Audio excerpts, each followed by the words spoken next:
आप सभी को राकेश मेहरा जी के क्लासेस की तरफ से राकेश मेहरा का नमस्कार। दोस्तों, आप जानते हो कि वर्तमान में आरएएस मेंस को लेकर काफी संशय चल रहा है। आरएएस के संबंध में जो प्री हुआ था अक्टूबर के अंदर हुआ था, और जब इसका रिजल्ट आया तो कई विसंगतियां देखी गई इसके अंदर। स्टूडेंट को कुछ क्वेश्चंस पर आपत्ति थी, कोर्ट में भी मामला गया। ऐसी घटनाएं आपको देखने को मिली, सुनने को मिली। और फिर उसी क्रम में जनवरी के लास्ट वीक में आरएस मेंस घोषित कर दी गई, आरएस मेंस होगी, और समय समय पर उसकी तैयारियों के संबंध में सूचनाएं भी आयोग हमें देता रहा। अब सवाल ये हो गया कि एक तो सरकार बदल गई। यदि हम पुराने पैटर्न पर देखें, पुरानी घटनाओं को यदि हम एनालाइज करके इस नवीनतम घटना के साथ जोड़कर देखें तो ऐसा लगता है कि आरएस मेंस पोस्टपोन हो जाएगी, क्योंकि नई सरकार जो होती है वो अपने हिसाब से एग्जाम करवाना चाहती है।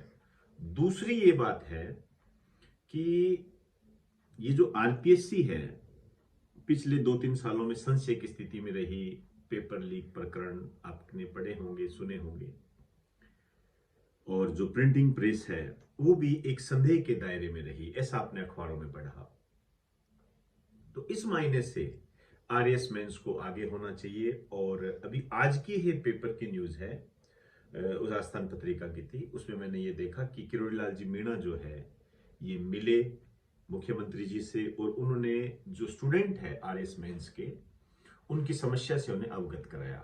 स्टूडेंट की समस्या ये भी है कि जो आरएएस मेंस है वो 3 महीने आगे खिसका दी जाए, और उसका रीजन उन्होंने ये बताया है आरपीएससी की विसंगतियों के साथ साथ कि उन्हें तैयारी करने का समय कम मिला। जहां तक उस न्यूज की बात है तो मुख्यमंत्री जी ने यही कहा है कि अभ्यर्थियों के साथ न्याय किया जाएगा। तो मुझे ऐसा लगता है कि आरएएस मेंस जो है पोस्टपोन हो सकती है। आगे तो देखिए, सरकार का मामला है, सरकार किस तरीके से डिसीजन ले ये सरकार पे डिपेंड करती है। और मैं आपको एक टीचर होने के नाते यही कहूंगा कि आप अपनी तैयारी को धार देते रहिए। आपकी तैयारी में किसी प्रकार की कमी नहीं आनी चाहिए। आप जानते हो कि जो फोर्थ पेपर होता है हिंदी और इंग्लिश का, वो स्कोरिंग होता है, उस पर अपनी पकड़ मजबूत रखें, तैयारी को धार देते रहिए। अब देखिए, आगे होगी या नहीं होगी ये सरकार पर डिपेंड करता है। जहां तक मैं समझता हूं इस सारे प्रकरण को देखकर, तो ये आगे हो सकती है। तो दोस्तों, अपनी तैयारी कीजिए और एसडीएम बनकर अपने लक्ष्य को प्राप्त करें। इसी के साथ, इन्हीं शुभकामनाओं के साथ आप सभी को मेरा नमस्कार।